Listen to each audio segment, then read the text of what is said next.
I'm going to tell you something that still makes my hands shake a little when I think about it.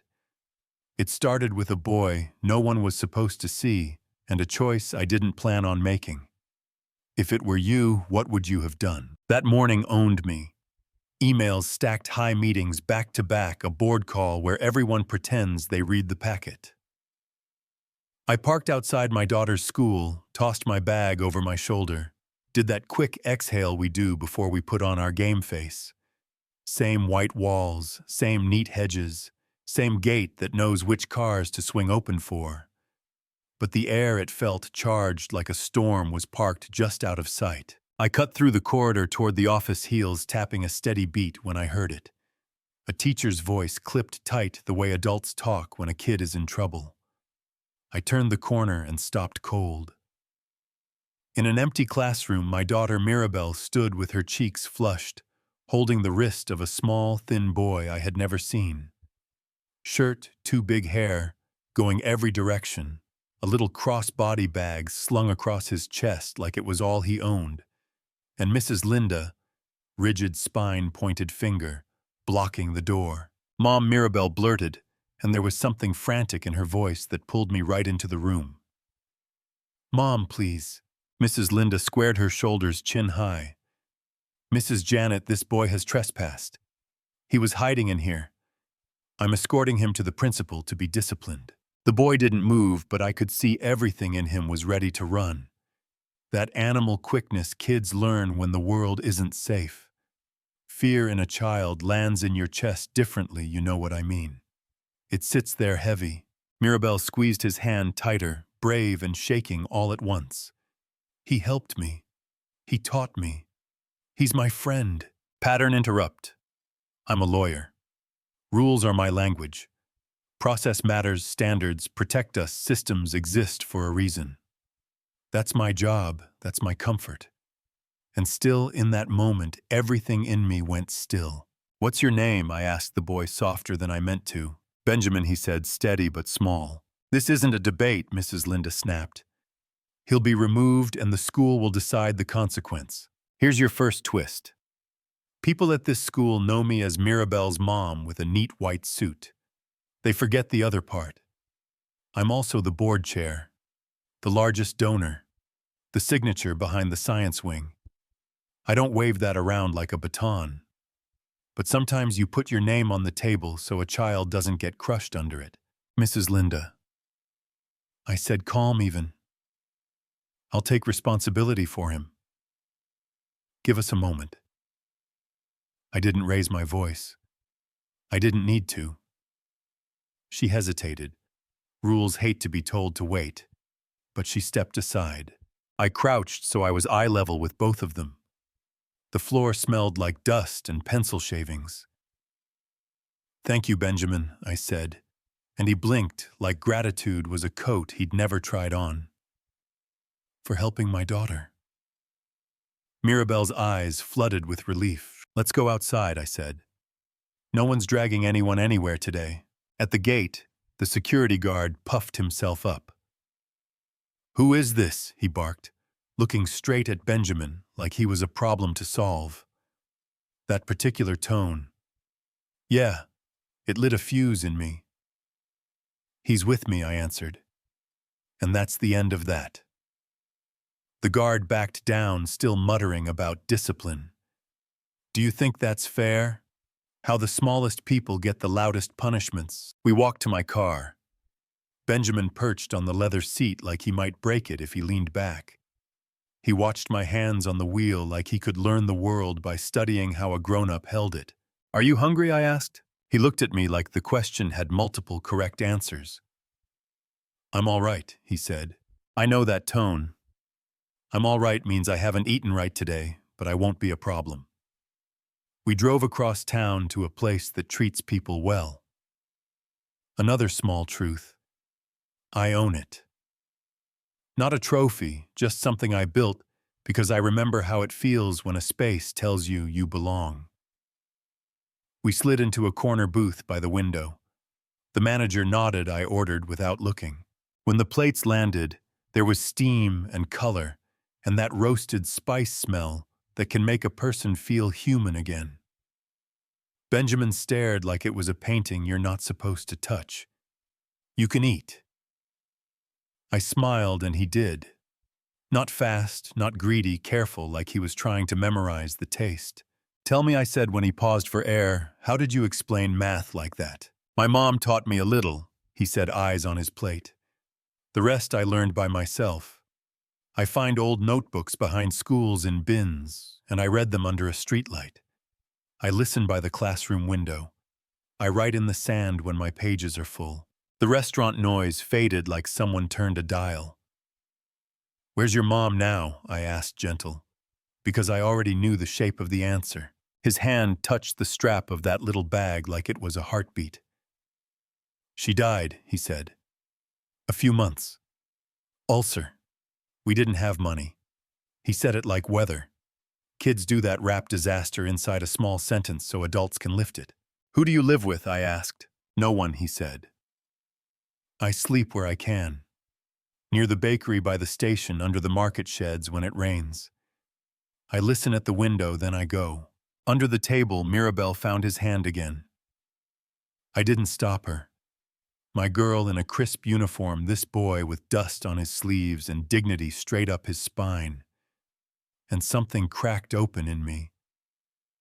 I've stood in courtrooms where my voice shook the air, sat at tables where my signature moved millions, been called visionary, bossy, intimidating, generous. None of that mattered next to this moment. Benjamin, I said, holding his gaze, if we can do this legally, if we do it right, would you want to stay with us while we figure things out? Have a bed, a place to put your books, walk through the front gate for once. He looked from me to Mirabel and back again. His eyes spoke before his mouth did. He nodded. He didn't cry then. I did later, alone in my car at a red light. Yeah, that happened. The next 24 hours, I became exactly what I am on paper. Calls, statutes, petitions, emergency placement protocols. You know the machinery. It groans at first, then it starts to move if someone with an iron will keeps a shoulder on it. I told every person on every line, this boy isn't a file, he's a kid, and winter doesn't care about your backlog. By noon, I had my legal team on pro bono hours.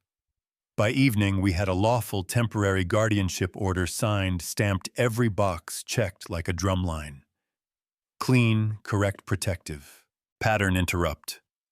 Here's where the movie usually fades out.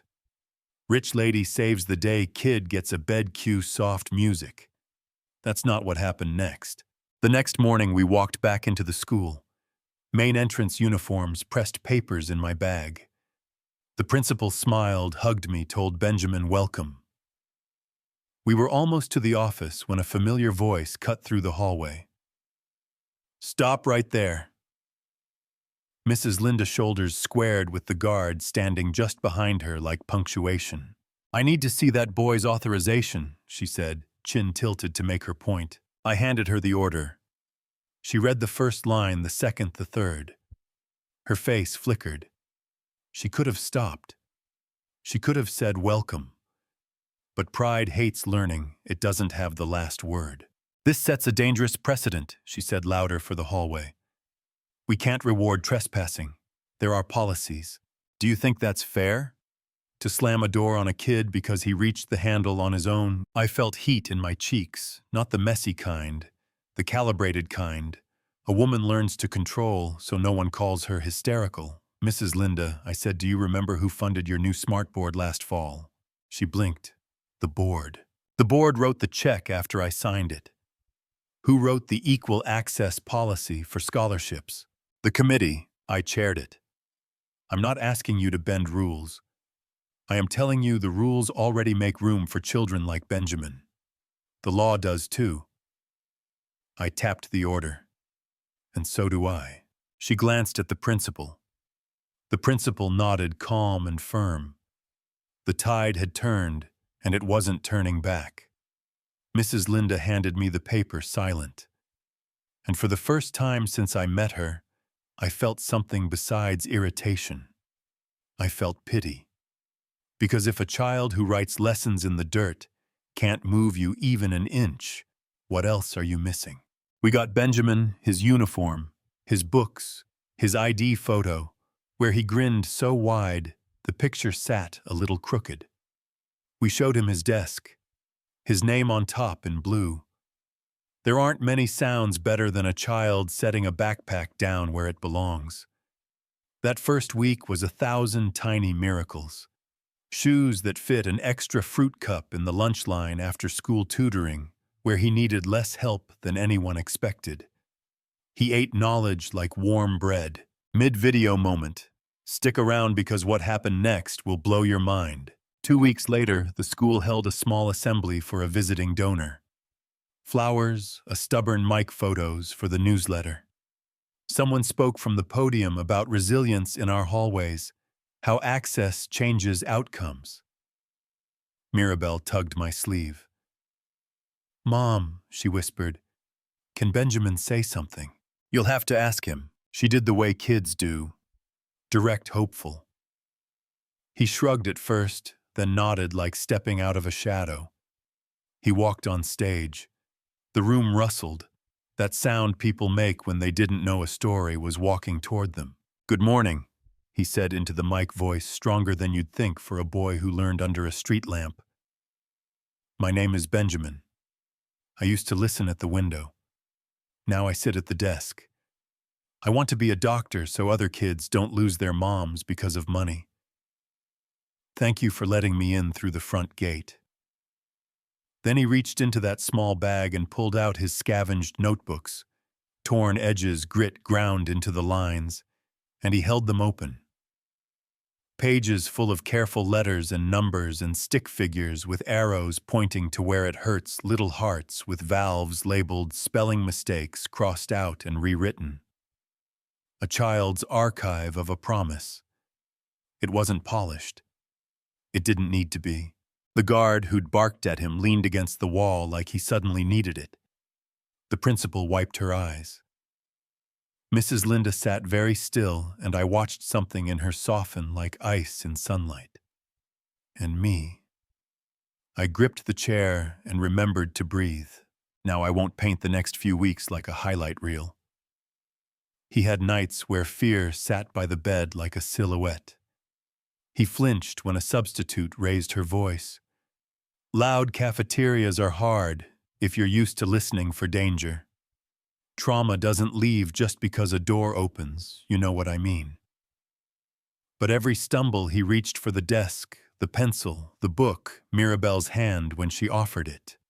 And the desk held the pencil, wrote the book, explained the hand, steadied. One afternoon I took him back to the restaurant, just us. He ordered jollof rice again. He likes the burn and the sweet. "Why do you want to be a doctor?" I asked, curious how the answer was growing. "So no one says we can't help because you don't have money," he said. "Doctors should open doors, not close them." What would you have told him? That the world is messy. Good people get stuck, systems grind. I told him this. Work hard, ask for help, give help when you can, and when you get in rooms where decisions happen, make the room bigger. Here comes the twist that sparked the arguments. A month later, the school held a parents' forum on safety and access. Policies, stale coffee, the usual. A parent stood and said, "We can't just let any child in because their story is sad. We have to protect the environment for our own children." Murmurs of agreement, reasonable on the surface, smaller underneath. I stood. Protection isn't the same as exclusion. My daughter is safer in a school where kids like Benjamin are inside learning than outside hungry, watching us through glass. This isn't charity theater. It's an investment in all of our children. And yes, we followed the law. We did the paperwork. If your fear is chaos, come see the order. If your fear is something else, facing poverty up close, sharing. Let's admit that and do the harder work. The room split. Claps here, folded arms there. Do you think that's fair? Should a child's future depend on who their mother knows? Should you need someone like me to move mountains for you? Or should mountains move when a child wants to learn? I don't have a tidy answer. I have this story and how it changed me. Benjamin didn't ace every test, but he learned deeply. He joined science club, built a model heart that pumped dyed water through clear tubes. When the teacher asked how he solved the valve problem, he said, grinning. I watched the street vendors hose and thought about pressure. That's the kind of mind we almost left outside. Let that sit with you. Report card day, he slid his across the table at dinner. Didn't say a word, just watched. I opened it, and the ink smelled like victory. I'm proud of you, I said. My daughter whooped like she'd won a trophy. We stuck that report on the fridge with a magnet shaped like a tiny apple. And if you think that's nothing, you've never watched a child stare at proof they belong. Sometimes I walk past that old classroom. The window looks the same. Sunlight catches the dust the same way. I stand there and think about all the kids who might be outside some other window right now, listening, tracing letters in the dirt, making bargains with themselves about what it will take to get to the desk.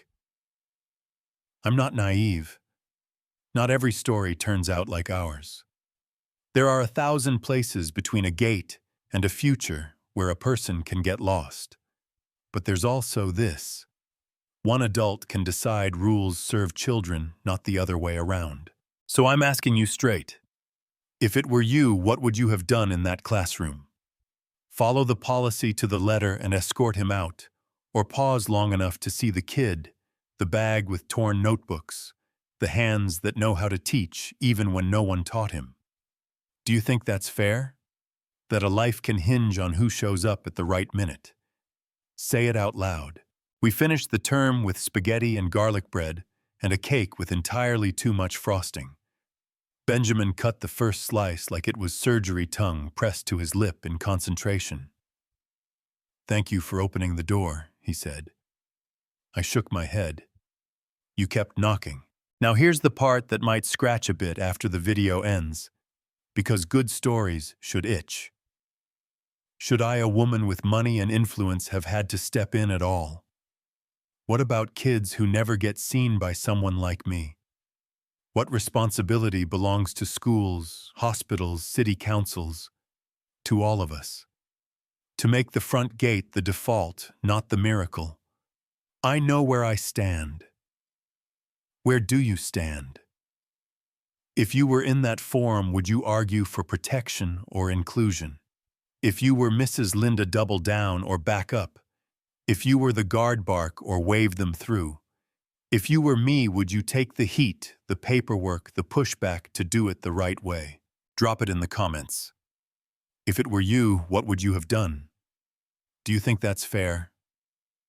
Should schools bend or hold the line? Share your take, your anger, your hope, the time someone opened a door for you, or the time you had to pry it open yourself. And if you know a kid like Benjamin, don't just send them this video. Show up.